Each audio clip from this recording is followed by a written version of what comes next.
గతంలో ఉన్న రాజకీయాలతో పోలిస్తే ఇప్పుడున్న రాజకీయాలు విలువలు ఇవన్నీ మారిపోతూ వస్తూ ఉన్నాయి. అయినా సరే మీరు ధైర్యంగానే అడుగు వేశారు రాజకీయాలకు రావడానికి. ఏ లక్ష్యంతో వచ్చారు? పదవితో ఒక ప్రజాప్రతినిధిగా మీరు ఎన్నిక కాబట్టి ప్రజలకు సేవ చేయాలన్నా, లేదంటే ఏ ఆలోచనతో ధైర్యంగా రాజకీయాలు? గత 20 సంవత్సరాల నుంచి కూడా క్రియాశీలకంగానే ఉన్నాను రాజకీయంలో.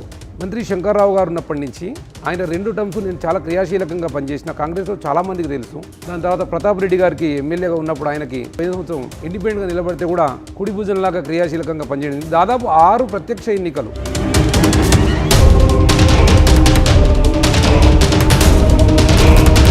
టీఆర్ఎస్ పార్టీకి సంబంధించి ప్రధాన ప్రత్యర్థి బీజేపీ అని చెప్పి ఈ మధ్య బాగా జరుగుతూ వస్తాం. మీ దృష్టిలో టీఆర్ఎస్ ఏ విషయంలో ఫెయిల్ అయింది? టీఆర్ఎస్ వాళ్ళే భారతీయ జనతా పార్టీ మేము ప్రధానమైన మాకు రాజకీయ ప్రత్యర్థి శత్రువు అని వాళ్ళే ప్రచారం చేస్తున్నారు. దాని అర్థం ఏంటంటే ప్రజలలో, యువకులలో, రైతులలో వీళ్ళందరిలో కూడా భారతీయ జనతా పార్టీకి వస్తున్న ఆదరణని టీఆర్ఎస్ పార్టీని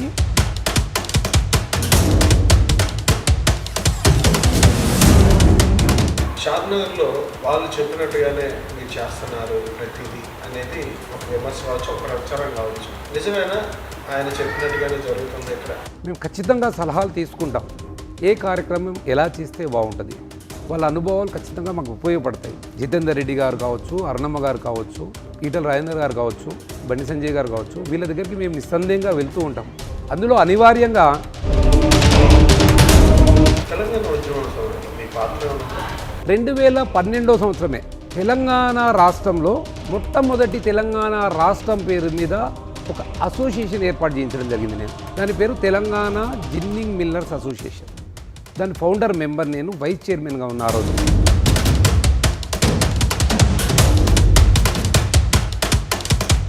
ఈ మధ్య క్రికెట్ టోర్నమెంట్స్ భారీ ఎత్తున నిర్వహించారు. అది కూడా 400 టీంలు పాల్గొన్నాయని విన్నాం. ఏంటి అంత పెద్ద ఎత్తున ఎలా సమకూర్చారు? ఆ చైతన్యం యువతలో ఎలా తీసుకొచ్చారో, ఆ టోర్నమెంట్స్ అనేవి ఎట్లా జరిగినాయి? బీసీసీఐకి అనుబంధంగా హెచ్సీఏ ఏదైతే ఉందో వాళ్ళు పట్టణ ప్రాంతాల్లోని కేంద్రీకృతం చేసి క్రికెట్ ఆట మీద కాన్సన్ట్రేట్ చేయడానికి. కానీ మేము మొన్న ఏదైతే ప్రకటన ఇచ్చినామో ఒక షార్ట్ టైం 3 రోజుల వ్యవధిలో 403 టీంలు మేము ఆడతాం అని ఒక అసెంబ్లీ నుంచి వచ్చినాయి. ఒక్కొక్క టీంలో మేము 15 మంది మెంబర్లను ఇన్వైట్ చేసినాం.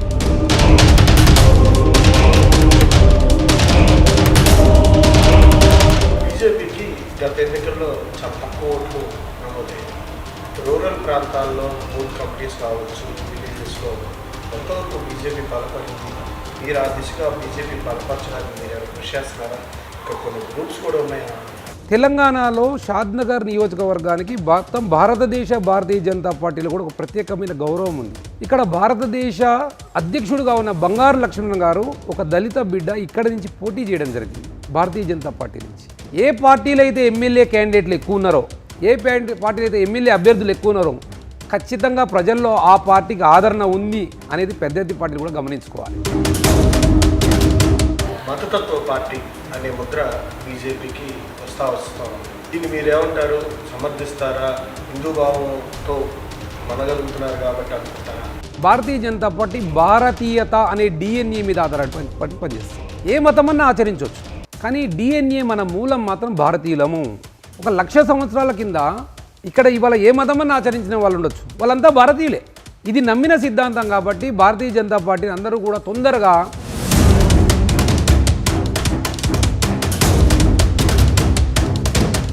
Welcome to ETN limited.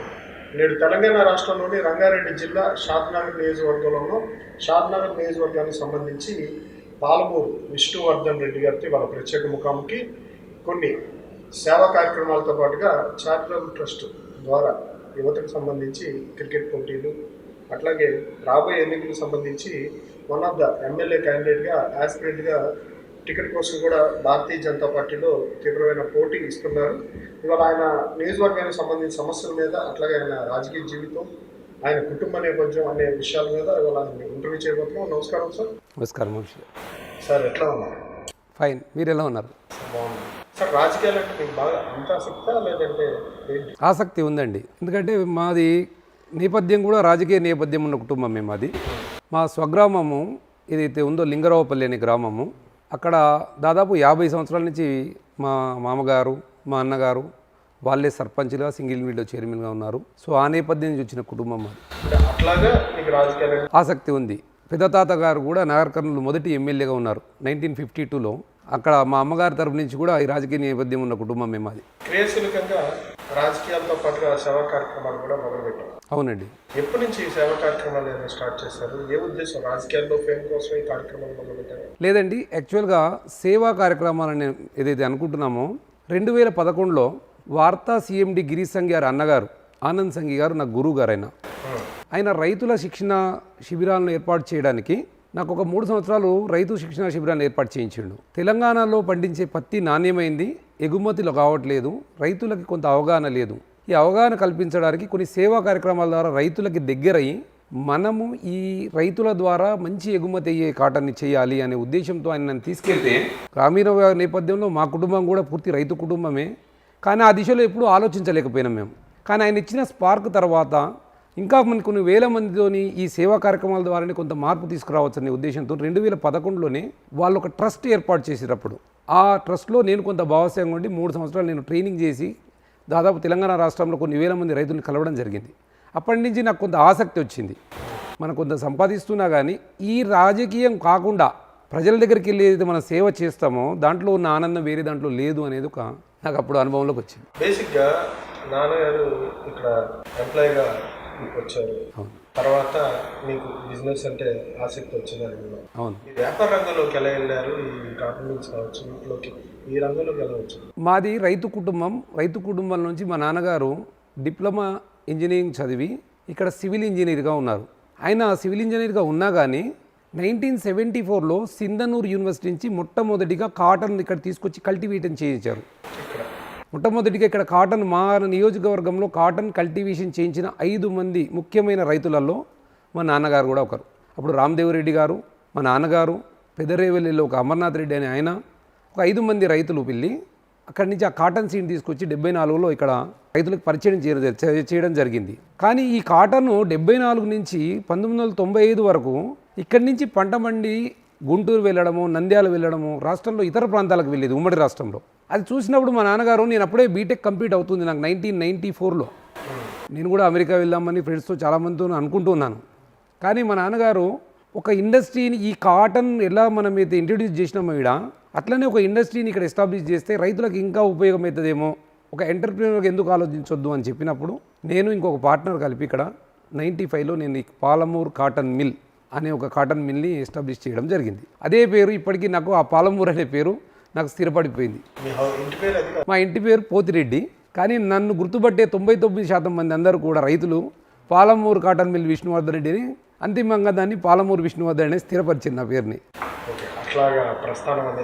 ఆ రోజు ఆ 95లో ఏదైతే స్టార్ట్ చేసాం యాజ్ ఎంటర్ప్రీనర్గా నా 21వ సంవత్సరంలో నేను ఇండస్ట్రీ ఎస్టాబ్లిష్ చేయడం జరిగింది. 22వ సంవత్సరం నుంచి 25వ సంవత్సరం వరకు అప్పుడు ఏపీఎస్సిసి నుంచి లోన్ తీసుకున్నాం. మేము పూర్తి అనుభవం లేకపోవడము, ప్రకృతి సహకరించకపోవడం, రకరకాల పరిస్థితుల్లో మేము 99 వరకు చాలా ఇబ్బందులు పడ్డాం. దాంట్లో 4 ఇయర్స్ ఒక ఎంటర్ప్రీనర్ ఎన్ని నష్టాలు కష్టాలు చూడాలి అన్నీ చూసినాం మేము. సో దాని తర్వాత 99 తర్వాత మాకు సంఘి వాళ్ళు పరిచయం కావడము, ఆయన ఆనంద్ సంఘి నాకు మంచి లిఫ్ట్ ఇవ్వడం జరిగింది. నాకు నా యువకుడిని ఆయన ఇప్పుడు వార్తా పేపర్ కూడా చాలా బాగా బ్రహ్మాండంగా నడుస్తూ ఉండింది. నన్ను బాగా ఎంటర్ప్రీనర్గా ఆయన ఎంకరేజ్ చేయడం జరిగింది. వ్యాపార విలువలు మెలకువలు నేర్పడం జరిగింది ఆయన. ఆ తర్వాత వాళ్ళతో ఒక 5-6 ఏళ్ళు ప్రస్థానం తర్వాత నేను నిలదొక్కున్నాను బాగా. దాంట్లో మొదట ఒక జిన్నింగ్ ఫ్యాక్టరీ వేసాం, తర్వాత దానికి అనుబంధంగా ఇంకో జిన్నింగ్ ఫ్యాక్టరీ వేసాం, తర్వాత ఒక ఆయిల్ మిల్ వేసాం దాంట్లో. దాని తర్వాత 2012లో స్పిన్నింగ్ ఇండస్ట్రీ వేసాం, దాని తర్వాత ఫుడ్ ప్రాసెసింగ్ చేసాం. సో ఇలా మొత్తం ఒక 5 ఇండస్ట్రీస్ చేసాం మేము. 5 ఇండస్ట్రీస్లో ఈరోజు కనీసం 350 కుటుంబాలు మనము వాళ్ళకి ఎంప్లాయ్మెంట్ కానీ జీవనోపాధి కల్పిస్తున్నాము. అది ఒక తృప్తిని ఇస్తుంది మాకు ఇప్పటికి కూడా. గతంలో ఉన్న రాజకీయాలతో పోలిస్తే ఇప్పుడున్న రాజకీయాలు విలువలు ఇవన్నీ మారిపోతూ వస్తూ ఉన్నాయి. అయినా సరే మీరు ధైర్యంగానే అడుగు వేశారు రాజకీయాలకు రావాలి. ఏ లక్ష్యంతో వచ్చారు? పదవితో ప్రజాప్రతినిధిగా మీరు ఎన్నిక కాబట్టి ప్రజలకు సేవ చేయాలన్నా, లేదంటే ఏ ఆలోచనతో ధైర్యంగా రాజకీయాలు? సార్, రాజకీయాల మీద ఆసక్తి అనేది జనరల్గా మేము రాజకీయ కుటుంబ నేపథ్యం ఉంది కాబట్టి ప్రజల కష్టాన్ని దగ్గర చూస్తున్నాము. ఎక్కువగా రైతుల కుటుంబాల్లో రైతుల కష్టాల్లో పాల్పంచుకున్నాం కాబట్టి జనరల్గా రైతు కుటుంబాలు, కొంత భూస్వామ్య కుటుంబాలు, గ్రామాల్లో రాజకీయ నేపథ్యం ఉన్నది. ఆ నేపథ్యంలో ఆసక్తి ఖచ్చితంగా ఉంటుంది. ఆ ఆసక్తి మాకు కూడా వచ్చింది. కానీ మీరన్నట్టు ఒక వ్యాపార రంగంలో ఇండస్ట్రీస్గా ఉండి రాజకీయంలో మళ్ళీ ఎంట్రీ కావడం, యాక్టివ్గా ఉండడం అనేది కొంచెం కష్టమైన విషయం ఉండొచ్చు. కానీ నేను గత 20 సంవత్సరాల నుంచి కూడా క్రియాశీలకంగానే ఉన్నాను రాజకీయంలో. కాకపోతే తెర వెనుక మంత్రి శంకర్రావు గారు ఉన్నప్పటి నుంచి ఆయన 2 టర్మ్స్ నేను చాలా క్రియాశీలకంగా పనిచేసిన, కాంగ్రెస్లో చాలామందికి తెలుసు. దాని తర్వాత ప్రతాప్ రెడ్డి గారికి ఎమ్మెల్యేగా ఉన్నప్పుడు ఆయనకి మేము ఆర్థికంగా అన్ని రకాలుగా భరోసా ఇచ్చి ఆయన కూడా పనిచేయడం జరిగింది. తర్వాత ఎమ్మెల్యే అంజయ్ యాదవ్ గారికి పనిచేయడం జరిగింది. తర్వాత వీర్లపల్లి శంకర్ మా స్నేహితుడు పోయిన సంవత్సరం ఇండిపెండెంట్గా నిలబడితే కూడా కుడి భుజంలాగా క్రియాశీలకంగా పనిచేయడం. దాదాపు 6 ప్రత్యక్ష ఎన్నికలు, మన జితేందర్ రెడ్డి గారి ఎంపీ ఎన్నికలు కూడా నేను ప్రధాన ఎలక్షన్ ఏజెంట్గా పనిచేయడం జరిగింది. సో 7 ప్రధానమైన ఎన్నికలు నా నియోజకవర్గంలో సంబంధం ఉన్నవి. నియోజకవర్గ స్థాయి అభ్యర్థికి 2వ స్థానంలో ఉండి ఎన్నికలు చేయడం జరిగింది. మరి మీరు చెప్తున్న వ్యక్తుల విషయానికి వస్తే సపరేట్ పార్టీస్ ఉన్నాయి. భారతీయ జనతా పార్టీ ఎంచుకోవడానికి కారణం ఏంటి? మేము టీఆర్ఎస్ అనే ఒక పార్టీలో 7 సంవత్సరాలు పనిచేసిన తర్వాత భారతీయ జనతా పార్టీకి మా మిత్రులు శంకర్ కాంగ్రెస్ వైపు వెళ్ళిపోయాడు, నేను భారతీయ జనతా పార్టీ వైపు వస్తున్నా. అప్పుడు తెలుసు మీకు భారతదేశ సామాజిక పరిస్థితి ఎట్లా ఉంది. నరేంద్ర మోడీ గారు మొదటిసారి ప్రధానమంత్రి అయ్యేంత వరకు కూడా మాకు భారతీయ జనతా పార్టీ మీద పూర్తి అవగాహన లేదు. మా ఫాదర్ 1960లో విశ్వ హిందూ పరిషత్ మెంబర్ ఉన్నా కానీ 1960లో మా నాన్నగారు పుల్లారెడ్డి గారితో కలిసి విశ్వ హిందూ పరిషత్ రాష్ట్ర శాఖలో ఎగ్జిక్యూటివ్ మెంబర్గా ఉన్నారు. ఆ వైపు యాంగిల్లే ఉంది కానీ రాజకీయ కోణంలో మేము భారతీయ జనతా పార్టీని ఎప్పుడు చూడలేదు. కానీ నరేంద్ర మోడీ గారు ఒక 5 సంవత్సరాలు పరిపాలన మనం చూసిన తర్వాత నా అభిప్రాయాన్ని మార్చుకోవడం జరిగింది. అంతకుముందు భారతీయ జనతా పార్టీ అంటే ఒక మతతత్వం మీద వస్తుందేమో, లేకపోతే ఏదో ఒక గాలిలో వచ్చిపోతుందేమో అని. కానీ నరేంద్ర మోడీ గారి 5 సంవత్సరాల పాలన తర్వాత ఎన్నోసార్లు అంటుంటాం మనం, ఛాయ్ అమ్మే వ్యక్తి భారతదేశ ప్రధాని కావడాన్ని అదృష్టం అనొచ్చు. కానీ అయిన తర్వాత 5 సంవత్సరాలు ప్రపంచవ్యాప్తంగా మన దేశాన్ని ప్రతిష్టని పెంచుకుంటూ ఆయన పనిచేసిన విధానంలో ఊపిరి మాత్రం భారతీయ జనతా పార్టీ పునాదిలో ఉందని నమ్మినాం. ఎందుకంటే ఆయన అట్లా శిక్షణ ఇవ్వడం కానీ, ఆయనకు ఆ మోరల్ సపోర్ట్ ఇవ్వడం కానీ, ఇదంతా కూడా భారతీయ జనతా పార్టీ కానీ, భారతీయ జనతా పార్టీ వెనుక ఉన్న సంఘం విశ్వ హిందూ పరిషత్ అనుకోండి, ఆర్ఎస్ఎస్ అనుకోండి, ఇలాంటి ఎన్నో సంస్థలు ఈ నాయకులన్నీ తీర్చిదిద్దుతున్నాయి. సో మనం కూడా ఒక యువకులంగా ఇంట్లో పోతే ఇలాంటి పార్టీలు ఈ రోజు కాకుండా 20 ఏళ్ళకైనా మంచి సేవ చేసే అవకాశం వస్తుందనే ఉద్దేశంతోనే మేము భారతీయ జనతా పార్టీలో జాయిన్ కావడం జరిగింది. ఇప్పుడు మీరు ఎమ్మెల్యే అభ్యర్థిగా సీరియస్గా పనిచేస్తున్నారని విన్నాం. మీకే టికెట్ వస్తుందని ఏమైనా హామీ లభించిందా? ఒకటండి, మొన్న యూపీ ఎన్నికల తర్వాత నరేంద్ర మోడీ గారు ఒక ఖచ్చితమైన మెసేజ్ భారతదేశంలో ఉన్న యువకులందరికీ పంపించాడు. ఆయన ఏం చెప్పిండంటే, నేను యువకులని వారసత్వాన్ని పక్కకు పెట్టి ఏ యువకులైతే చొరవగా బలంగా ప్రజలకు పనిచేస్తారో వాళ్లకు టికెట్లు ఇవ్వడానికి నేను ముందు ఉన్నాను అని. నరేంద్ర మోడీ గారు గుజరాత్ ముఖ్యమంత్రి కాగలిగినప్పుడు, నరేంద్ర మోడీ గారు భారతదేశ ప్రధానమంత్రి కాగలిగినప్పుడు నాలాంటి వ్యక్తి ఎమ్మెల్యే కూడా కాగలిగే అర్హత ఉంది, వస్తుంది.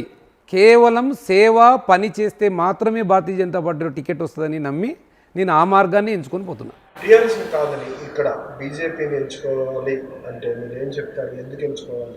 ఒక్క టీఆర్ఎస్ఏ కాదండి, భారతదేశంలో ఉన్న ఏ పార్టీ అయినా సరే, అది కాంగ్రెస్ ఉండొచ్చు, కమ్యూనిస్ట్ ఉండొచ్చు, టీఆర్ఎస్ ఉండొచ్చు, ఆ పార్టీని కాదని ఒక్క భారతీయ జనతా పార్టీకి మాత్రమే ఓటు ఎందుకు వేయాలనే దానికి కొన్ని వేల కారణాలు ఉన్నాయి. అందులో ప్రధానమైన కారణం, ఒక మనిషికి రూపం ఎట్లా ఉందో ఒక దేశానికి ఒక రూపము ఆత్మ ఉండాలి అని నమ్మిన పార్టీ ఒకే భారతీయ జనతా పార్టీ. అదే జాతీయతాభావం. ఏకాత్మకత అని అంటే ఒక కులము, మతము, ప్రాంతము, భాషా సంబంధం లేకుండా దేశం మొత్తం ఒకే రూపంతో ఉండాలని ఆకాంక్షించే పార్టీ మాత్రం ఒక్క భారతీయ జనతా పార్టీ మాత్రం. ఒక మనిషి తన దేహాన్ని ఎంత ప్రేమిస్తాడో, ఒక పార్టీ తన దేశాన్ని ఎంత ప్రేమిస్తుందో, ఆ మనిషి తన దేహానికి ఎంత న్యాయం చేయగలుగుతాడో అదే పార్టీ ఆ దేశానికి అంతే న్యాయం చేయగలుగుతుంది. ఇది ప్రజలందరికీ అర్థమయ్యేటట్టు మనం చెప్పగలిగితే ప్రజలందరూ నా దేశానికి కావాల్సిన పార్టీ, నాకు కావాల్సిన పార్టీ ఈ భారతీయ జనతా పార్టీ అని నమ్మే రోజు ఎంతో దూరంలో లేదు. టీఆర్ఎస్ పార్టీకి సంబంధించి ప్రధాన ప్రత్యర్థి బీజేపీ అని చెప్పి ఈ మధ్య బాగా జరుగుతూ వస్తుంది. మీ దృష్టిలో టీఆర్ఎస్ ఏ విషయంలో ఫెయిల్ అయింది అంటారు? టీఆర్ఎస్ వాళ్ళే భారతీయ జనతా పార్టీ మేము ప్రధానమైన మాకు రాజకీయ ప్రత్యర్థి, శత్రువు అని వాళ్ళే ప్రచారం చేస్తున్నారు. దాని అర్థం ఏంటంటే ప్రజలలో, యువకులలో, రైతులలో, వీళ్ళందరిలో కూడా భారతీయ జనతా పార్టీకి వస్తున్న ఆదరణనే టీఆర్ఎస్ పార్టీని ఎక్కడెక్కడ ఫెయిల్ అయింది. వైఫల్యాల గురించి మాట్లాడితే ఈరోజు 20వ తారీఖు కూడా రిటైర్డ్ ఉద్యోగస్తుల పెన్షన్లు ఇవ్వలేని పరిస్థితి, ఉద్యోగస్తులకు జీతాలు ఇవ్వలేని పరిస్థితి, 20 రోజుల నుంచి ఇచ్చిన ఆదాయం అప్పులకే సరిపోయింది. ఇంకో ఈ నెలలో 10 రోజులు మాత్రమే మిగిలింది. ఈ 10 రోజుల ఆదాయం మాత్రమే రాష్ట్రాన్ని నడుపుతుంది. మళ్ళీ వచ్చే నెల 1వ తారీఖు నుంచి మళ్ళీ 20-25 రోజుల వరకు అప్పులకే సరిపోతుంది. అంటే మీరు సంక్షేమ పథకాల యొక్క ముసుగులో ఓవర్ బిల్లింగ్ చేసిన, కాంట్రాక్టులు చేసిన, ఏవైతే కాళేశ్వరం లాంటి పెద్ద పెద్ద ప్రాజెక్టుల ముసుగులో దోపిడీ చేసిన వ్యవస్థ ఉందో ఇప్పుడు ప్రజలకి ప్రత్యక్షంగా మీరే తెలియజెప్పే టైం దగ్గరకు వచ్చేసింది. కాబట్టి మీరు ఇంకా ఎవరు ఏం తప్పించుకోలేరు. టీఆర్ఎస్ వాళ్ళు ప్రజల నుంచి దోషులుగా నిలబడడానికి తప్పించుకోలేరు. ఇంకో 10 రోజుల ఆదాయం మాత్రమే నెల రోజులకు వీళ్ళకి మిగులుతుంది. ఈ 10 రోజుల ఆదాయం కూడా 2-3 నెలల తర్వాత జీరో అయ్యే పరిస్థితి ఉంది. మరి అట్లాంటప్పుడు మిగతా సంక్షేమ పథకాలు ఎట్లా అందజేస్తారు? వీళ్ళు ఇంకా హామీలు ఇస్తూ ఉన్నారు, వేల కోట్ల హామీలు ఇస్తూ ఉన్నారు. దళిత బంధుకు సంబంధించి కూడా మేము 25,000 మంది వరకు పైన లబ్ధి చేకూర్చాం. రాబోయే రోజుల్లో కొన్ని లక్షల మందికి లబ్ధి చేకూర్చడానికే ప్రయత్నం చేస్తున్నాం. అలాగే సంక్షేమ పథకాలతో పాటుగా సాగునీటి ప్రాజెక్టులు ఇవన్నీ తెలంగాణ రాకముందు పరిస్థితి, తెలంగాణ వచ్చిన తర్వాత పరిస్థితి గురించి మాట్లాడుతున్నారు. వీటన్నింటినీ మీరే ఉంటారు. ఒకటండి, ఒక ఆర్థిక పరిస్థితి ఈరోజు శ్రీలంకలో మనం అందరం చూస్తూ ఉన్నాం. కరెక్ట్ ఒక 2 సంవత్సరాల కింద శ్రీలంకలో చాలా బ్రహ్మాండంగా ఉంది అని ఆ దేశ అధ్యక్షుడు రాజపక్సే ప్రకటించిన విషయం మనం చూసాం. 2 సంవత్సరాల తర్వాత ఇలా ఆహారం దొరకని పరిస్థితి చూస్తూ ఉన్నాం. మీకు ఇప్పుడే ఇందాకనే చెప్పినాం, 20 రోజుల ఆదాయాన్ని అప్పులకే సరిపోతే మిగతా 10 రోజుల ఆదాయాన్ని రాష్ట్రమంతా పంచాల్సిన పరిస్థితి ఉంది. నెలనెలా పనిచేసే మనుషులకి జీతాలు ఇవ్వలేని పరిస్థితి వస్తే దళిత బంధు అని ఒక మోసపూరితంగా దళితులను మోసం చేసే ప్రయత్నం చేస్తున్నారు తప్ప, నియోజకవర్గానికి 10 మందికో 20 మందికో ఇచ్చి మిగతా 20,000 మందిని మోసం చేసే ప్రయత్నం చేస్తున్నారు తప్ప, ఒకవేళ మీరు నిజంగా 1వ తారీఖు జీతాలు ఇచ్చి 1వ తారీఖు మిగతా అన్ని పథకాలకి మీరు అన్ని సక్రమంగా చేస్తూ ఉండి మీరు ఈ దళిత బంధుకు మేము డబ్బులు ఇస్తాం, పైసలు ఇస్తాం అంటే జనాలు నమ్మే పరిస్థితి ఉంది. కానీ మీరు ఇచ్చే జీతాలకే పైసలు టైంకి ఇచ్చే పరిస్థితి లేనప్పుడు కొత్త పథకాలకు ఇస్తానని చెప్తే ప్రజలు నమ్మే పరిస్థితి లేదు. నిజంగా అట్లా నమ్ముంటే మన హుజురాబాద్లో ఓటమి చెందే అవకాశమే లేకుండే. హుజురాబాద్లో ఓడిపోయినంటే నైతికంగా దళిత బంధుని దళిత సోదరులు తిరస్కరించారు, ఈయన ప్రచారాన్ని తిరస్కరించారు. నువ్వు మోసం చేస్తున్నావు చెప్పి దళితులు చెప్పగానే చెప్పేసారు హుజురాబాద్లో. షాద్నగర్లో వాళ్ళు చెప్పినట్టుగానే మీరు చేస్తున్నారు ప్రతిదీ అనేది విమర్శ కావచ్చు, ఒక ప్రచారం కావచ్చు. నిజమేనా ఆయన చెప్పినట్టుగానే జరుగుతుంది? ఇక్కడ సలహాలు ఒక రాజకీయ పార్టీలో ఒక పెద్దన్నగా మేము ఖచ్చితంగా సలహాలు తీసుకుంటాం. ఏ కార్యక్రమం ఎలా చేస్తే బాగుంటుంది, వాళ్ళ అనుభవాలు ఖచ్చితంగా మాకు ఉపయోగపడతాయి. జితేందర్ రెడ్డి గారు కావచ్చు, అరుణమ్మ గారు కావచ్చు, ఈటల రాజేందర్ గారు కావచ్చు, బండి సంజయ్ గారు కావచ్చు, వీళ్ళ దగ్గరికి మేము నిస్సందేహంగా వెళ్తూ ఉంటాం. అందులో అనివార్యంగా నేను 7 సంవత్సరాల నుంచి ఆయన ఎంబడున్నా కాబట్టి నేను చేసే ప్రతి పనిలో మా అన్నగారి సలహాని తీసుకుంటానని ప్రజలు భావించవచ్చు. దాంట్లో తప్పు లేదు. చేస్తున్న పనిలో తప్పు లేనప్పుడు అది ఎవరి ద్వారా వచ్చినా తప్పు లేదని నేను అనుకుంటున్నాను. అంటే ఆయన ప్రభావం అనేది కొంతవరకు ఉంటుంది. ఖచ్చితంగా ఈ నిర్ణయాల్లో కూడా ఆయన ప్రభావం ఖచ్చితంగా ప్రజలకు సేవ చేసే విషయంలో, పార్టీ అభివృద్ధి విషయంలో మేము వాళ్ళ సలహాలు కానీ సంప్రదింపులు కానీ ఖచ్చితంగా తీసుకుంటాం. తీసుకోవాల్సిన ఆవశ్యకత మా యొక్క యువతరానికి పెద్దల మార్గదర్శనం ఖచ్చితంగా అవసరం. ఇప్పుడున్న అంజయ్ యాదవ్ గారు ఎమ్మెల్యే ఏ విషయాల్లో ఫెయిల్ అయ్యారు ఉంటారు? అలాగే ఆయన చేసిన మంచి పనులు దృష్టిగా వచ్చాయి. మంచి పనుల విషయంలో చెప్తే అంజయ్ యాదవ్ గారు నాకు చాలా రోజుల నుంచి పరిచయం. టీఆర్ఎస్లో 8 సంవత్సరాలతో ఉన్నాము. మాకు వ్యక్తిగత విభేదాలు ఎప్పుడూ లేవు. కాకపోతే కొంత సౌమ్యత ఉంది అని చెప్పి ప్రజల్లో ఉంది. ఇప్పుడున్న పరిస్థితుల్లో నియోజకవర్గాన్ని ఉపాధి రంగంలో చాలా వైఫల్యం చెందారు. కనీసం 400 చిన్న పెద్ద పరిశ్రమలు ఉన్నాయి ఇక్కడ. ఈ 400 చిన్న పెద్ద పరిశ్రమల్లో 25,000 నుంచి 30,000 మంది భారతదేశంలో ఇతర ప్రాంతాల నుంచి వచ్చి ఉద్యోగాలు చేసుకుంటూ ఉన్నారు. కానీ అదే 25,000-30,000 మందికి ట్రైనింగ్ ఇచ్చి వాళ్ళని మోటివేట్ చేయించి పరిశ్రమల్లో ఉపాధి ఇవ్వగలిగితే గొప్ప నాయకులం అవుతాం. ప్రజలకు ఇవాళ కావాల్సింది ఆ ఉపాధి కావాలి. యువకులందరూ చాలా ఇబ్బందుల్లో ఉన్నారు. పరిశ్రమల నుంచి కాలుష్యం మన ఇళ్ళ మీదకి వస్తుంది, కానీ ఉపాధి మాత్రం మన వాళ్ళకి దొరుకుతలేదు. దీనికి సంబంధించి దీర్ఘమైన కార్యాచరణ కావాలి. వేరే ప్రాంతాల నుంచి ఉద్యోగాలన్నీ తీసుకెళ్ళిపోతున్నారంటే ఒకటండి, ఏ ఇండస్ట్రీ అయినా నైపుణ్యత కలిగిన కార్మికులను అడుగుతుంది. సో మన యువకులకి నైపుణ్యం నేర్పి వాళ్ళకి పరిశ్రమలకు తగ్గట్టుగా తీర్చిదిద్దడం చాలా ముఖ్యం. అది తీర్చిదిద్దినప్పుడు ఏ పరిశ్రమ అయినా అడాప్ట్ చేసుకోవడానికి సిద్ధంగా ఉంటుంది. ఆ స్కిల్ డెవలప్మెంట్ సెంటర్ని ఎక్కువ చేసి ఆ స్కిల్స్ పెంచి మన పిల్లల్ని పోటీదారులుగా ఆ ఉద్యోగాలను నిలబెట్టడం అనేది ఒక శాసనసభ్యునిగా ఉన్న ప్రధానమైన కర్తవ్యం. దాన్ని విస్మరించిరు అని అంటే అతను చేయలేకపోయింది అనేది నాకు అభిప్రాయం, ఒపీనియన్. దాంతోపాటు ఇది ఒక రంగం. హైదరాబాద్కి 50 కిలోమీటర్ల దూరంలో ఉన్న కాన్స్టిట్యూన్సీ. ప్రజా ఆరోగ్యం తీవ్రమైన నిర్లక్ష్యానికి గురైంది. ఇక్కడ ఏ చిన్నది నుంచి పెద్ద సమస్య వచ్చినా హైదరాబాద్లో పెద్ద హాస్పిటల్ తీసుకుపోవాల్సిన పరిస్థితి. హాస్పిటల్స్లో మౌలిక సదుపాయాన్ని పెంచాల్సిన అవసరం చాలా పెద్ద ఎత్తున ఉంది. ఇంకొకటి, మండలానికి ఇంతకుముందు 100 పడకల హాస్పిటల్ ప్రతి కాన్స్టిట్యూన్సీకి చేస్తామన్నారు, చేయలేకపోయారు. మండల లెవెల్లో కూడా ఇంతవరకు పిహెచ్సిలు డెవలప్మెంట్ కాలేదు, మెడిసిన్స్ ఇవ్వలేదు. నేను కరోనా సమయంలో 4,000 కుటుంబాల నుంచి 5,000 కుటుంబాలకి కరోనా కిట్లు ఇవ్వడం జరిగింది. వాళ్ళందరికీ వ్యక్తిగతంగా మా డాక్టర్లు రోజు ఫోన్ చేసి వాళ్ళ ట్రీట్మెంట్ గురించి మాట్లాడడం జరిగింది. దాంట్లో 80% మంది చెప్పింది ఏంటంటే, సార్ మేము ప్రభుత్వ హాస్పిటల్కి పోతే మాకు మందులు దొరకలేవు. సో ఇది చాలా నిర్లక్ష్యానికి గురైంది మన కాన్స్టిట్యున్సీలో. ఇది రెండవ ప్రధానమైన సమస్య. మూడవ అత్యంత ప్రధానమైన సమస్య ఏంటంటే, టౌన్ మీద ఒక ప్లానింగ్ దృష్టి లేదు. కొన్ని వేల మంది వేరే వేరే రాష్ట్రం నుంచి ఇక్కడ వచ్చి మన దగ్గర స్థిరపడిపోతున్నారు. నగరము పట్టణము శరవేగంగా అభివృద్ధి చెందుతూ ఉంది. షాద్నగర్ పట్టణము ఒక 20 ఏళ్లకు 30 ఏళ్లకు సంబంధించిన ప్రణాళిక మన దగ్గర ఇంతవరకు లేదు. ఏదో ఒక దగ్గర ట్రాఫిక్ పోయింది, ఆ రోడ్ వైడనింగ్ చేస్తున్నాము, ఈ ట్రాఫిక్ పోయింది, ఈ వైడనింగ్ చేస్తున్నాం అని అంటున్నారు. కానీ ఒక 20 ఏళ్ల మాస్టర్ ప్లాన్ను ఎవరు చేయలేకపోయారు.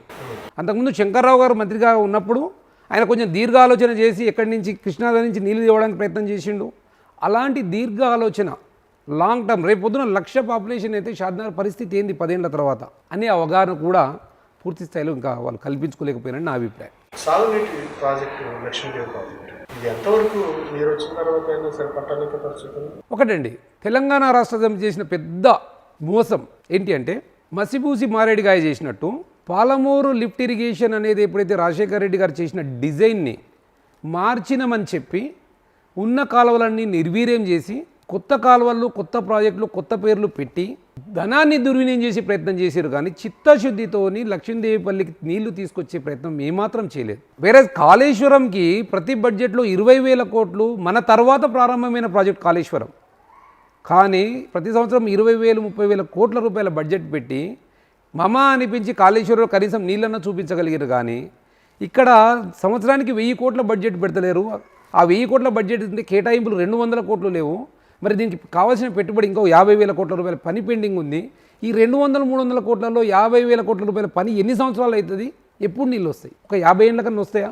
కాబట్టి దాంట్లో టీఆర్ఎస్ పార్టీకి ఏమాత్రం చిత్తశుద్ధి లేదు. భారతీయ జనతా పార్టీకి దీని మీద ఒక స్పష్టమైన అవగాహన ఉంది. ప్రజాధనం ఎక్కడ దుర్వినియోగం అవుతుంది అనే దాన్ని అరికడితే ఆటోమేటిక్గా ఆ ప్రాజెక్టులన్నీ ముందంజలో వెళ్ళే పరిస్థితి ఉంది, కంప్లీట్ అయ్యే పరిస్థితి ఉంది. ముందు భారతీయ జనతా పార్టీ ఏకైక లక్ష్యము రేపొద్దున రాష్ట్రంలో అవినీతి రహిత పాలన, అవినీతి లేకుండా పాలన చేస్తే ఆటోమేటిక్గా ఈ నిధులన్నీ ఈ ప్రాజెక్టులు కంప్లీట్ అవుతాయి, మిగతా పనులన్నీ కంప్లీట్ అవుతాయి. ఇక్కడ మీరు మాట్లాడతా కాలుష్యం గురించి చెప్పారు. ఈ పరిశ్రమలకి అనుమతులు ఉండవు. ఒక 4 రోజులు అధికారులు వచ్చి పర్యవేక్షణ చేసి లేదంటే తనిఖీ చేసి మళ్ళీ అదే వదిలేస్తూ ఉంటారని చెప్పారు. భూగర్భ జలాలు కూడా ఈ 2 మండలాల్లో కూడా కలుషితం. దీని మీద మీ స్టాండ్ ఏంటి? మీరు కూడా ఒక వ్యాపారవేత్త, అట్లాగే ఇప్పుడు రాజకీయాల్లో కూడా వచ్చారు, మీ ఆలోచన ఏంటి? ఒకటండి, ముందు ఒక పారిశ్రామికవేత్తలని ఎంకరేజ్ చేయడము ఏ ప్రభుత్వమైనా ఏ గవర్నమెంట్ అయినా చేయవలసిందే. పారిశ్రామికలను ఎందుకు ఎంకరేజ్ చేయాలంటే 1 రెవెన్యూ ఆర్థికాభివృద్ధి, 2 ఉద్యోగాలు, 3 ఆ పరిశ్రమల ద్వారా వచ్చిన ఉత్పత్తులను విదేశాలకు ఎగుమతి చేయడం, విదేశీ మార్గద్రవ్యం రావడం, ఇలాంటి పరిస్థితుల్లో చేయాల్సి వస్తుంది. కానీ ఇక్కడ ఏం జరుగుతుందంటే నేను చాలా సంవత్సరాల నుంచి గమనిస్తున్నా, ఆ పారిశ్రామికవేత్తలని రాజకీయ నాయకులు ఆర్థిక ప్రయోజనాలకు మాత్రమే వాడుకుంటున్నారు. వాళ్ళని జనజీవన స్రవంతిలోకి తీసుకొని రావడం లేదు. సపోజ్ ఒక గ్రామంలో ఒక పరిశ్రమ ఉంది, పారిశ్రామికవేత్తని ఆ గ్రామానికి అడాప్ట్ చేసి వాళ్ళిద్దరి మధ్య ఒక సయోధ్యను కుదర్చడం చాలా ముఖ్యమైన విషయం. అది కాకుండా ఆ గ్రామస్తులు పొల్యూషన్ కంట్రోల్ బోర్డుకి కంప్లైంట్ చేయమని ఒక ఎమ్మెల్యే దగ్గరకో ఎంపీ దగ్గరకో వాళ్ళ దగ్గరికి ఎక్స్పైర్ పోతే వీళ్ళు వాళ్ళ ఆర్థిక ప్రయోజనాలను వాళ్ళ మీటింగ్లకు పైసలు ఇవ్వడమనో అంతవరకే వాళ్ళని వాడుతున్నారు తప్ప, అలాంటప్పుడు ఆ పారిశ్రామికవేత్త ఏ విధంగా ఆ ప్రజల గురించి ఆలోచన చేస్తాడు? సో మెయిన్ మోటో ఏముండాలంటే అక్కడున్న ప్రజల ఉపాధి, అక్కడున్న ప్రజల పొల్యూషన్కి సంబంధించిన ఇబ్బందుల గురించే మన పారిశ్రామికతో మాట్లాడి సహకారం అందించాల్సిన పరిస్థితి ఉంది. ఇక్కడ ఏమవుతుంది, సహకారం అందించకుండా ఇబ్బందులకు గురి చేసి బ్లాక్మెయిల్ చేసి పైసలు వసూలు చేసుకునే పనిలో ఉన్నారు. ఇదేమవుతుంది, ఆ పారిశ్రామికవేత్త యొక్క నిబద్ధత, కమిట్మెంట్ ప్రజల మీద ఉండదు. కాబట్టి వాళ్ళు ఎస్కేప్ అవుతున్నారు. దాన్ని మనము సహకారాన్ని వాళ్ళిద్దరి మధ్య ఒక సౌభ్రాతృత్వాన్ని పెంచాల్సిన పరిస్థితి ఉంది. అదొకటి చేయాలి.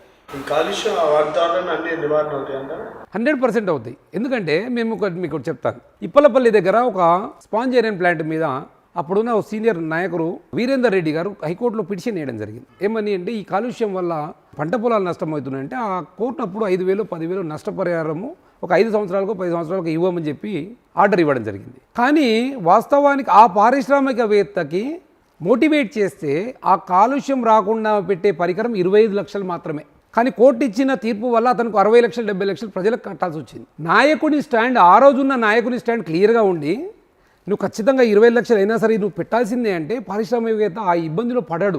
ఆ రోజున్న నాయకులు ఏం చేశారంటే మాకు ఎంతో కొంత ఇచ్చి నువ్వు నడుపుకో అని చెప్పడం, వెసులుబాటు ఇవ్వడం వల్లనే వాళ్ళు ఆ తప్పుడు మార్గంలోకి వెళ్ళడం జరిగింది. మీరు కనుక స్థిరమైన నిర్ణయం ఉంటే వాళ్ళు అటువంటి వెళ్ళరు. అది తప్పు జరుగుతుంది, నాయకుల దగ్గర నుంచి స్టార్ట్ అవుతుంది. తెలంగాణ ఉద్యమం మీ పాత్ర ఖచ్చితంగా ఉందండి. 2012 సంవత్సరమే తెలంగాణ రాష్ట్రంలో మొట్టమొదటి తెలంగాణ రాష్ట్రం పేరు మీద ఒక అసోసియేషన్ ఏర్పాటు చేయించడం జరిగింది. నేను దాని పేరు తెలంగాణ జిన్నింగ్ మిల్లర్స్ అసోసియేషన్. దాని ఫౌండర్ మెంబర్ నేను, వైస్ చైర్మన్గా ఉన్నా. ఆ రోజు నుంచి ఈ రోజు దాకా నేను వైస్ చైర్మన్గా ఉన్నా. మేము కోర్టుకు వెళ్ళడం జరిగింది. అప్పుడు ఆంధ్ర జిన్నింగ్ మిల్లర్స్ అసోసియేషన్ అని గుంటూరులో ఉన్నదాన్ని మా ఆస్తులు పోయినాయి కొన్ని అక్కడ. అయినా సరే మేము ఒక స్టాండ్ తీసుకొని సకల జన సమ్మె చేసినప్పుడు 45 రోజులు మేము మా ఇండస్ట్రీస్ ఆపడం జరిగింది. దానికి నేను అసోసియేషన్ వైస్ చైర్మన్గా ఉన్నప్పుడు 45 రోజులు మా ఇండస్ట్రీ ఆపడం జరిగింది. అది కూడా పీక్ సీజన్లో 4 నెలలే 3 నెలలే కాటన్ వస్తుంది సీజన్లో. అట్లాంటిది మేము 45 రోజులు మా కాటన్ సీజన్లో కూడా మేము ఇండస్ట్రీ ఆపడం జరిగింది వాళ్ళకి సంఘీభావంగా.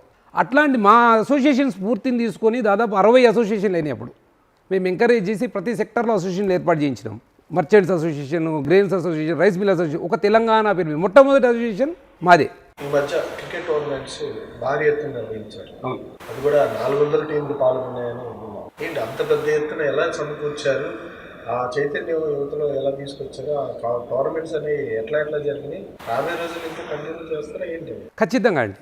ప్రధానంగా మాకు తెలంగాణ క్రికెట్ అసోసియేషన్ గురువారెడ్డి అని ఆయన జనరల్ సెక్రటరీ గారు నాకు ఒక 2 years బ్యాక్ పరిచయం అయ్యారు. ఆయన గత 8 సంవత్సరాల నుంచి గ్రామీణ క్రికెట్, గ్రామీణ క్రీడల గురించి ఒక ఉద్యమంలాగా పనిచేస్తూ ఉన్నారు. బీసీసీఐకి అనుబంధంగా హెచ్సీఏ ఏదైతే ఉందో వాళ్ళు పట్టణ ప్రాంతాల్లోని కేంద్రీకృతం చేసి క్రికెట్ ఆట మీద కాన్సన్ట్రేట్ చేయడం. కానీ మేము మొన్న ఏదైతే ప్రకటన ఇచ్చినామో ఒక షార్ట్ టైం 3 రోజుల వ్యవధిలో 403 టీంలు మేము ఆడతాం అని ఒక అసెంబ్లీ నుంచి వచ్చినాయి. ఒక్కొక్క టీంలో మేము 15 మంది మెంబర్ని ఇన్వైట్ చేసినాం. అంటే సుమారు 6,000 చిల్లర క్రీడాకారులు ఒక నియోజకవర్గంలో 3 రోజుల వ్యవధిలోనే వచ్చారు. దీని అర్థము నేను చూస్తే ఇలాంటి రూరల్ నియోజకవర్గాలు మొత్తం భారతదేశంలో దాదాపు 3,000 నియోజకవర్గాలు ఉన్నాయి. 3,000 నియోజకవర్గాల్లో యావరేజ్గా 6-7 మంది అనుకున్న 20 నుంచి 30 కోట్ల మంది వాళ్ళ జీవితంలో ఒక భాగంగా ఆడుతున్నారు క్రికెట్ అనే ఓ ప్రేమ అభిమానంతో. కానీ ఈ 30 కోట్ల మందిలో మనకు ఎవరైతే 15 మంది నేషనల్ టీంలో ఒకరు కూడా లేరు. దాని అర్థం ఏంది? ఎంత నిర్లక్ష్యానికి గురవుతుంది? ఆదరణ ఎక్కడ ఉంది? ఆదరించే వాళ్ళు ఎవరు? ఈ ఆదరించే వాళ్ళ నుంచి రిప్రజెంటేషన్ ఎవరు చేస్తున్నారు? సో ఇది దృష్టిలో పెట్టుకొని తెలంగాణ క్రికెట్ అసోసియేషన్లో నేను ఒక సభ్యునిగా జాయిన్ అయినా. ఆ సభ్యత్వం తీసుకున్న తర్వాత మన వంతుకి ఒక మెసేజ్ పంపాలి ప్రజల్లో, లేకపోతే యువకుల్లో, క్రికెట్ అసోసియేషన్లకు కూడా ఒక మెసేజ్ పంపాలి. ఆ మెసేజ్ ఏదో ఒక రకంగా బలంగా ఉండాలి వాయిస్ అనే ఉద్దేశంతో నేను ఈ 6,000 మంది క్రీడాకారులను తీసుకొని వాళ్ళ ఆ టోర్నమెంట్ నిర్వహించడం జరిగింది. నా ట్రస్ట్ యొక్క ఉద్దేశాలు 4 స్పష్టంగా ఉన్నాయండి. 4 C's, 4 C'లు ఇంగ్లీష్ అక్షరాలు 4 ఉన్నాయి. క్యూర్ అంటే మెడికల్. కెపాసిటీ అంటే ఆ యువకుల యొక్క కెపాసిటీని ఎన్హాన్స్ చేయడం, అది క్రీడల ద్వారా కానీ చదువు ద్వారా కానీ. మన యొక్క ప్రాచీనమైన కల్చర్ని పునరుజ్జీవింపజేయడం. కల్టివేషన్ అంటే వ్యవసాయంలో వచ్చే నూతనమైన సంస్కరణలు, నూతనమైన టెక్నాలజీని ట్రస్ట్ ద్వారా రైతులకు అందుబాటులో ఉండేట్టు చేయడం. ఈ 4 C's మీద మా ట్రస్ట్ నిరంతరం రాజకీయ సంబంధం లేకుండా పనిచేస్తారు. బీజేపీకి గత ఎన్నికల్లో చాలా తక్కువ ఓట్లు నమోదయ్యాయి. రూరల్ ప్రాంతాల్లో బూత్ కమిటీస్ కావచ్చు, విలేజెస్లో ఎంతవరకు బీజేపీ బలపడింది? మీరు ఆ దిశగా బీజేపీ బలపరచడానికి మీరు కృషి చేస్తున్నారా? ఇక్కడ కొన్ని గ్రూప్స్ కూడా ఉన్నాయి. ఆ గ్రూప్స్ మీరు ఎట్లా చూస్తారు? భారతీయ జనతా పార్టీకి డాక్టర్ బాలు అని ఉమ్మడి అభ్యర్థిగా నిలబడ్డాడు. అప్పుడు 50,000 చిల్లర ఓట్లు వచ్చినాయి భారతీయ జనతా పార్టీకి. ఇంకొకటి, తెలంగాణలో షాద్నగర్ నియోజకవర్గానికి మొత్తం భారతీయ జనతా పార్టీలో కూడా ఒక ప్రత్యేకమైన గౌరవం ఉంది. ఇక్కడ భారతదేశ అధ్యక్షుడిగా ఉన్న బంగారు లక్ష్మణ్ గారు ఒక దళిత బిడ్డ ఇక్కడ నుంచి పోటీ చేయడం జరిగింది భారతీయ జనతా పార్టీ నుంచి. తర్వాత ఆయన భారతీయ జనతా పార్టీ అధ్యక్షుడు కూడా ఎదిగిన తీరు మనకు తెలుసు. డాక్టర్ బాలు గారికి 50,000 పైన ఓట్లు వచ్చినాయి. దాని తర్వాత 20,000 పైన ఓట్లు వచ్చినాయి. 5,000 ఓట్లు రావడానికి రకరకాల సామాజిక కారణాలు ఉండొచ్చు. దాంట్లో పార్టీ వైఫల్యం అని కాదు, జనరల్గా ఒక ఫ్లో వచ్చింది. అప్పుడు టీఆర్ఎస్ అనే ఒక ఉద్యమ పార్టీ ఒక ఫ్లో వచ్చినప్పుడు రకరకాల ఇండికేషన్స్లో పోవచ్చు. దాని తర్వాత ఇమీడియట్గా జరిగిన పార్లమెంట్ ఎన్నికల్లో మళ్ళీ 42,000 ఓట్లు వచ్చినాయి. అంటే 2వ స్థానంకి వచ్చింది. మొదటి స్థానంలో టీఆర్ఎస్ ఉంది పార్లమెంట్లో, మొన్న 2019లో జరిగిన ఎన్నికల్లో 2వ స్థానంలో బీజేపీ ఉంది, 3వ స్థానంలో కాంగ్రెస్ ఉంది. కమిటీల విషయంకి వస్తే ఇప్పుడు నియోజకవర్గంలో అన్ని కమిటీలు పూర్తయినాయి. కమిటీల విషయంలో ఎక్కడ కూడా శశబిషలు లేవు. ఎక్కడన్నా ఏదైనా ఒక కమిటీలో ఒకరిద్దరు తక్కువ ఉంటే ఉండొచ్చు, కానీ భారతీయ జనతా పార్టీ పునాదిలో మాత్రం చాలా బలంగా నిర్మాణమై ఉంది. ఇక గ్రూపుల విషయానికి వస్తే జనరల్గా ఒక పార్టీలో గ్రూపులు ఉన్నారని ప్రత్యర్థి పార్టీలు ఎక్కువ ప్రచారం చేస్తుంటారు. ఏ పార్టీలో అయితే ఎమ్మెల్యే క్యాండిడేట్లు ఎక్కువ ఉన్నారో, ఏ పార్టీలో అయితే ఎమ్మెల్యే అభ్యర్థులు ఎక్కువ ఉన్నారో ఖచ్చితంగా ప్రజల్లో ఆ పార్టీకి ఆదరణ ఉంది అనేది పెద్ద ఎత్తి పార్టీలు కూడా గమనించుకోవాలి. ఇది మా యొక్క బలం అంటా నేను. భారతీయ జనతా పార్టీలో 10 మంది బీజేపీ అభ్యర్థులు ఉన్నారు, టీఆర్ఎస్లో ఒక్కరే ఉన్నారు అంటే అది వాళ్ళ బలహీనత, ఇది మా బలం. భారతీయ జనతా పార్టీ ఒక కార్యకర్తని కూడా ఎమ్మెల్యే చేసే శక్తి ఉన్న పార్టీ. యోగి ఆదిత్యనాథ్ గారిని ఎమ్మెల్యే లేకుండా కూడా ముఖ్యమంత్రిని చేసింది, రెండోసారి కూడా ముఖ్యమంత్రి చేసింది. నరేంద్ర మోడీ గారిని ఎమ్మెల్యే లేకుండా కూడా ముఖ్యమంత్రి చేసింది. అంటే ఇక్కడ 10 మంది ఉండవచ్చు, 20 మంది ఉండవచ్చు, ఎంతమంది ఉన్నారు అంటే వాళ్ళకి అంతమందికి విశ్వాసం ఉంది ఇక్కడ భారతీయ జనతా పార్టీ గెలుస్తుంది అని. మీ దాంట్లోనే ఇంకా విశ్వాసం లేక క్యాండిడేట్లు ఎక్కువ పెరగట్లేదని మేము అంటున్నాం. మతతత్వ పార్టీ అనే ముద్ర బీజేపీకి వస్తూ ఉంది. దీన్ని మీరేమంటారు? సమర్థిస్తారా? హిందూ భావంతో మనగలుగుతున్నారు కాబట్టి అనుకుంటారా? దీని మీద మీ విశ్లేషణ. భారతీయ జనతా పార్టీలో ఇప్పుడు మైనారిటీ మోర్చాలో 10,000 మంది సభ్యులు ఉన్నారు. మైనారిటీ మోర్చా అని ఒక మోర్చా ఉంది. ఇంతకుముందు ఇంత చైతన్యం లేదు. సాంప్రదాయకంగా భారతీయ జనతా పార్టీ ఒక సూత్రాన్ని నమ్మింది. భారతీయ జనతా పార్టీ భారతీయత అనే డిఎన్ఏ మీద ఆధారపడి పనిచేస్తుంది. ఏ మతమన్నా ఆచరించవచ్చు, కానీ డిఎన్ఏ మన మూలం మాత్రం భారతీయులము. 1,00,000 సంవత్సరాల కింద ఇక్కడ ఇవాళ ఏ మతమన్నా ఆచరించిన వాళ్ళు ఉండొచ్చు, వాళ్ళంతా భారతీయులే.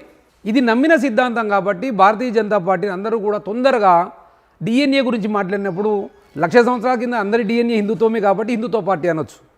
కానీ భారతీయ జనతా పార్టీ లక్ష్యం అది కాదు. భారతీయ జనతా పార్టీ ఒకే సూత్రం చెప్తుంది, ఏకాత్మతా సూత్రం అని చెప్తుంది. ఏకాత్మత అంటే మీకు ఇందాక చెప్పిన అన్ని కులాలు, అన్ని మతాలు, అన్ని వర్గాలు, అన్ని భాషలు కలిపిన ఒక మనిషిని తయారు చేస్తే ఎట్లా ఉంటుందో ఆ మనిషి యొక్క రూపమే భారతమాత. మైనారిటీలకు వ్యతిరేకం కాదంట. ఎట్టి పరిస్థితుల్లో కదండి, వాళ్ళు మన భారతీయులు. బయట మైనారిటీలు అనే ఒక పదము మనం రాసుకున్న పదం అని, కానీ వాళ్ళు భారతీయులు. విమర్శలు టీఆర్ఎస్ పార్టీకి సంబంధించి కావచ్చు, విమర్శలు అనేవి రెగ్యులర్గా కేటీఆర్ గారు బాగా ఎక్కువ స్థాయిలో విమర్శలు చేస్తారు. మీరు ఇక్కడ ఎలాంటి వ్యూహం ఆలోచన చేయబోతున్నారు? మీకు సంబంధించి షాద్నగర్ నియోజకవర్గం ఎమ్మెల్యే గారు కావచ్చు, లేకపోతే కాంగ్రెస్ కావచ్చు, ఏ విధంగా ఎదుర్కోబోతున్నారు? మీ దగ్గర ఎట్లాంటి అస్త్రాలు సంధించబోతున్నారు? ఒకటండి, కేటీఆర్ గారు ఉండొచ్చు, ఇక స్థానిక ఎమ్మెల్యే అంజయ్ యాదవ్ గారు ఉండొచ్చు, ఎవరైనా ఉండొచ్చు. వాళ్ళ 8 సంవత్సరాల పాలనలో వాళ్ళ అభివృద్ధి గురించి వాళ్ళు చెప్పడానికి ఇప్పుడు ఏమీ లేదు. ప్రజలు తీవ్రమైన దుర్భరమైన పరిస్థితిలో ఉన్నారు ఈరోజు. మన కరోనా టైం నుంచి, ప్రజా ఆరోగ్యం నుంచి చూసుకుంటే, విద్యార్థుల ఉద్యోగాల నుంచి చూసుకుంటే, రైతుల కష్టాల వరకు ఎక్కడా కూడా వాళ్ళు చెప్పుకోవడానికి ఇంకా ఏమీ లేదు. వాళ్ళు ఏమనంటే కోపం వచ్చి ఇప్పుడు తిట్టొచ్చు భారతీయ జనతా పార్టీని తప్ప ప్రజల గురించి మాట్లాడడానికి ఏముంది అని అడుగుతాం మేము. మా దగ్గర ప్రజల గురించి మాట్లాడడానికి కొన్ని వందల వేల రకాల అస్త్రాలు మా దగ్గర ఉన్నాయి. ఇవాళ ఒక భారతదేశం అనే ఒక దేశాన్ని ఏ స్థాయి నుంచి నరేంద్ర మోడీ గారు ఏ స్థాయికి తీసుకుపోయారు? ఒక రాష్ట్రం కూడా లేని పరిస్థితి నుంచి ఇలా 19 రాష్ట్రాలకు అధికారంలోకి రాగలిగింది. ఇదంతా ప్రజల మద్దతుతోనే జరిగింది కదా. అంటే చేస్తున్న పథకాలు, కేంద్రం ఇస్తున్న పథకాలు, ఈరోజు కేంద్ర ప్రభుత్వ పథకాలను కనుక మేము అందరి దగ్గరికి చేరగలిగితే మాకు వేరే అస్త్రాలే అవసరం లేదు, వాళ్ళని తిట్టవలసిన అవసరం కూడా లేదు. నిత్యావసర సరుకులు ధరలు పెరగడం, అట్లాగే పెట్రోల్ రేట్లు కూడా పెంచడం, దీని మీద కూడా కేంద్రం శంకుమిశ్వరం, దీని మీద మీరు ఎలా సమర్థిస్తారు? తప్పకుండానండి. పెట్రోల్ అనేది అంతర్జాతీయ మార్కెట్ని బట్టి పెరుగుతూ ఉంది, తగ్గుతూ ఉంది. భారతీయ జనతా పార్టీ వచ్చిన తర్వాత కనిష్టమైన రేటు కూడా పోయింది పెట్రోల్ రేటు. దాని గురించి ఎవరు చెప్పరు. అది డీసెంట్రలైజ్ చేసింది కాంగ్రెస్ గవర్నమెంట్ ఉన్నప్పుడే, మన్మోహన్ సింగ్ గారు ఉన్నప్పుడే. ఏవైతే 4 పెట్రోల్ రంగ సంస్థలకి కొంత నిర్ణయాధికారం ఇవ్వడం జరిగింది. అంతర్జాతీయ రేట్లకు అనుగుణంగా రేట్లను మార్చుకునే అవకాశం. చిన్న ఉదాహరణ చెప్తాను మీకు. 4 సార్లు ఆర్టీసీ ఛార్జీలు పెంచారు. ఎందుకు పెంచారని ఆ రాష్ట్ర ప్రభుత్వం అడిగితే వీళ్ళు ఏం చెప్తారంటే డీజిల్ రేటు పెరిగింది మేము పెంచామంటారు. అంటే మీరైతే పెంచవచ్చు, అక్కడ అంతర్జాతీయ మార్కెట్లో రేట్లు పెరిగితే వాళ్ళు పెంచకూడదా? ఆ సంస్థల మనగడ ఎట్లా జరగాలి? ఇంకా ఒక అద్భుతమైన పాలసీ తీసుకొస్తుంది ఇప్పుడు కేంద్ర ప్రభుత్వము. ఎలక్ట్రిక్ వాహనాలకు సంబంధించి ప్రతి వాహనంలో 30 నుంచి 40% సబ్సిడీ ఇస్తూ ఉంది. దీర్ఘకాలికమైన వ్యూహం ఏంటంటే రాను రాను ఈ పెట్రోల్ డీజిల్ వాహనాల వాడకం తగ్గించి ఎలక్ట్రిక్ వాహనాల వాడకం పెరిగితే మన విదేశీ మారక ద్రవ్యం సేవ్ అయితే $1 ఇప్పుడైతే 80 రూపాయలు ఉందో అదే $20 రూపాయలకు వచ్చిందంటే మన భారతదేశం రెండో శక్తివంతమైన దేశం కావడానికి 1 సంవత్సరం పడుతుంది. ప్రజలు ఇది కూడా గమనించుకోవాలి. వినియోగాన్ని ఇంతవరకు తగ్గిస్తామని చూసుకోవాలి, సాంప్రదాయత ఇంధనాన్ని వాడుకోవడానికి ప్రయత్నం చేయాలి. దాన్ని గవర్నమెంట్ ఎంకరేజ్ చేస్తుంది.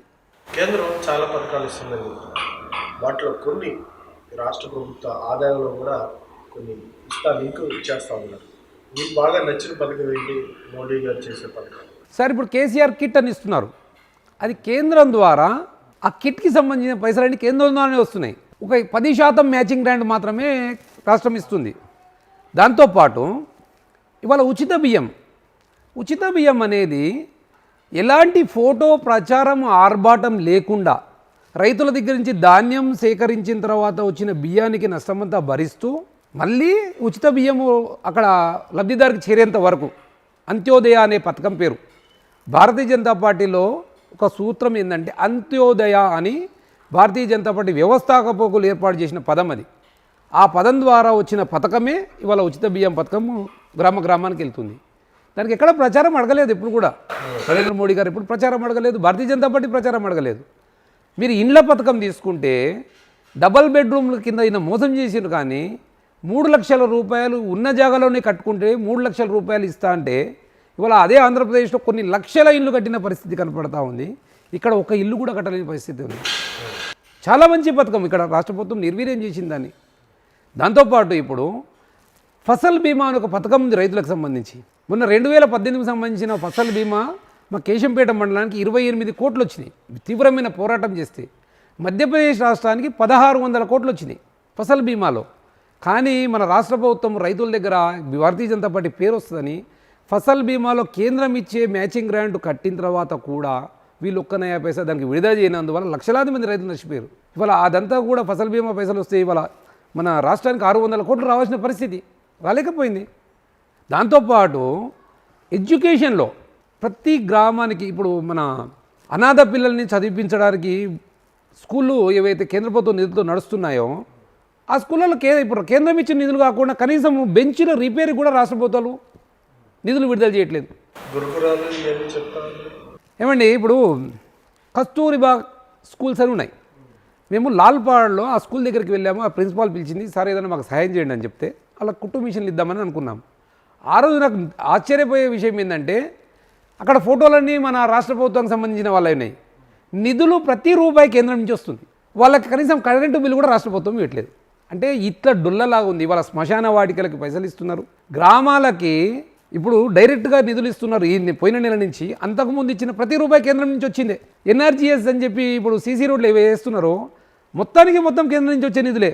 కానీ ఎమ్మెల్యేలు శంకుస్థాపన చేసి మాయి అంటున్నారు. అంటే ప్రజలు గమనిస్తున్నారు. ఇంతకుముందు లాగా లేదు, సోషల్ మీడియా ఉంది. మీలాంటి మీడియాల ద్వారా ప్రజలకు అన్నీ తెలిసిపోతున్నాయి. ఎవరి నిధులు, ఎవరు కొబ్బరికాయలు కొడుతున్నారు, ఎవరు ఎంజాయ్ చేస్తున్నారు. కానీ భారతీయ జనతా పార్టీ ఇప్పుడు వ్యాఖ్యానించినట్టు 12 రూపాయలు 3 లక్షల కోట్లు చిలుకు పై చిలుకు కట్టా ఉన్నాము. కానీ మాకు నిధులు మాత్రం 1,65,00,000 సంథింగ్ అని చెప్పారు. అది అబద్ధం. ఒకటండి, పన్నుల రూపంలో వచ్చింది మాత్రమే మాట్లాడుతున్నారు. ఈ పథకాలకు ఇచ్చిన పైసలైన ఎప్పుడు లెక్క చేయట్లేదు. ఎఫ్సిఐ ద్వారా ధాన్యం సేకరణలో కేంద్రానికి వచ్చిన నష్టం ఎవరు భరించారు? 2 రూపాయల కిలో బియ్యం ప్రజలకు ఇచ్చిన నష్టం ఎవరు భరించారు? ఇట్లాంటి కొన్ని వందల పథకాలు వస్తున్నాయి. శ్మశాన వాటికలకు వచ్చిన పైసలు ఎవరు ఇస్తున్నారు? అవి ఎవరు లెక్క చెప్తలేరే. రైల్వేస్ వేస్తున్నారు లైన్లు, రోజు రైల్వేలు నడుస్తూ ఉన్నాయి. ప్రజలకి తక్కువ ధరలో, తక్కువ టికెట్ల ధరలో ఎలా మనము వాళ్ళకు ప్రయాణ ఏర్పాట్లు చేస్తూ ఉన్నాం, రక్షణ కల్పిస్తున్నాము భారతదేశానికి, ఉగ్రవాద చర్యలను ఆపుతున్నాము. ఇవన్నిటికి ఎవరిస్తున్నారు పైసలు? నీ రాష్ట్రం నుంచి ఏమి ఇచ్చినావు పైసలు? నీకు ఇచ్చిన పైసల్ని ఎంత సద్వినియోగం చేసినావు? మీ ప్రణాళిక ఏంటి? మీకు కానీ ఎమ్మెల్యే టికెట్ వస్తే ప్రజలు మిమ్మల్ని ఎన్నుకుంటే మీ అభివృద్ధి ప్రణాళిక ఏంటి? మీ ఆలోచన సరళి ఎలా ఉంటుంది నియోజకవర్గ అభివృద్ధి విషయం? నియోజకవర్గం నేను చూస్తేనండి, కూతవేటు దూరంలో హైదరాబాద్కు ఉంది. కానీ ఇక్కడ విద్య చాలా వెనుకబడింది. ఉన్నత స్థాయి హైదరాబాద్ స్థాయిలో విద్య ఇక్కడ అందుబాటులో లేదు. కేంద్రీయ విద్యాలయాలు కానీ రాష్ట్ర స్థాయిలో వచ్చే మంచి విద్యాలయాలు కానీ ఇక్కడ ఏర్పాటు చేయాల్సిన అవసరం ఉంది. దాంతోపాటు విద్యలో నాణ్యత పెంచాల్సిన అవసరం ఉంది. ఏదైతే ప్రభుత్వ పాఠశాలలో జరుగుతున్న విద్య కానీ ప్రైవేటు పాఠశాలలో జరుగుతున్న విద్య కానీ రెండూ కూడా సమాంతరంగా పెంచాల్సిన అవసరం ఉంది నాణ్యతని. ప్రైవేటు పాఠశాలల్లో ఫీజులు తీసుకుంటారు కానీ నాణ్యతని ఎవరు పరీక్షిస్తలేరు. దాని మీద పర్యవేక్షణ లేదు. ఇవాళ ఒక తల్లిదండ్రికి, ఒక కుటుంబానికి ఆశాకిరణం అంటే అలా పిల్లలే. ఆ పిల్లల విషయంలో అక్కడ ఉన్న శాసనసభ్యుడు కానీ అక్కడ ఉన్న నాయకుడు కానీ ఏం ఆలోచన చేస్తున్నారు? ఇక్కడ ఏం లేదు, శూన్యం. దాని గురించి దీర్ఘకాలమైన ప్రణాళిక ఉండాలి. ఈ పిల్లలు చదివిన తర్వాత ఖాళీగా తిరుగుతున్నారు. వాళ్ళు సెల్ ఫోన్లు పట్టుకొని అక్కడిక్కడ తిరుగుతున్నారు. వాళ్ళకి ఉపాధి విషయంలో ఏం చేస్తున్నాం ఇది ఉండాలి. దాని తర్వాత వాళ్ళ ఆరోగ్య పరిస్థితులు ఏంటి? ప్రైవేట్ హాస్పిటల్ లూటీ చేస్తున్నాయి. హైదరాబాద్ పోతే లక్షల వసూలు చేస్తున్నారు. మనం వాళ్ళని అక్కడ పోకుండా మనం ఇక్కడ ఏం సౌకర్యాలు ఏర్పాటు చేస్తున్నాం ఇది కూడా చాలా ఇంపార్టెంట్. పొల్యూషన్. రైతులకు సంబంధించి కొత్త కొత్త పరిశ్రమలు ఏర్పాటు చేయించాల్సిన అవసరం ఉంది. ఇవాళ రైస్ మిల్లులు కానీ అత్యాధునికమైన రైస్ మిల్లులు, ఫుడ్ ప్రాసెసింగ్ యూనిట్లు ఇక్కడ ఏర్పాటు చేయాల్సిన అవసరం ఉంది.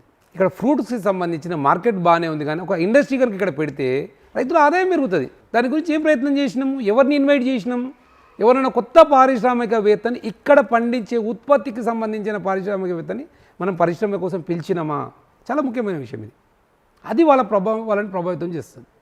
నగరము, పట్టణం మౌలిక సౌకర్యాలు ఏమున్నాయి? తాగునీటి సౌకర్యం ఎంత మాత్రం బాగుంది? పరిశుభ్రమైన వాతావరణం ఎంత ఉంది? ఇక్కడ ఒక డంపింగ్ యార్డ్ పెట్టిండ్రు సోలీపూర్లో. రోజు ఉదయం 4 గంటల నుంచి 8 గంటల దాకా మొత్తం షాద్నగర్ అంతా పొగ గమ్మేస్తుంది. ఎందుకు మరి? ఆ పొగతో వచ్చే రోగాలకు కారణం ఏంటి? దీర్ఘకాలిక ప్రణాళిక లేదు. ఇలాంటివి ఎన్నో ఉన్నాయి. ఇలాంటివన్నీ మీరు 100% చేస్తాం. చివరిగా మీకు ప్రజలు చెప్పాలనుకునేది ఏమన్నా, మీరు ప్రజలు చెప్పాలనుకునేది? మేము వినయంగా రిక్వెస్ట్ చేసేది ఏంటంటే, సేవ చేసే వాళ్ళని గుర్తించండి.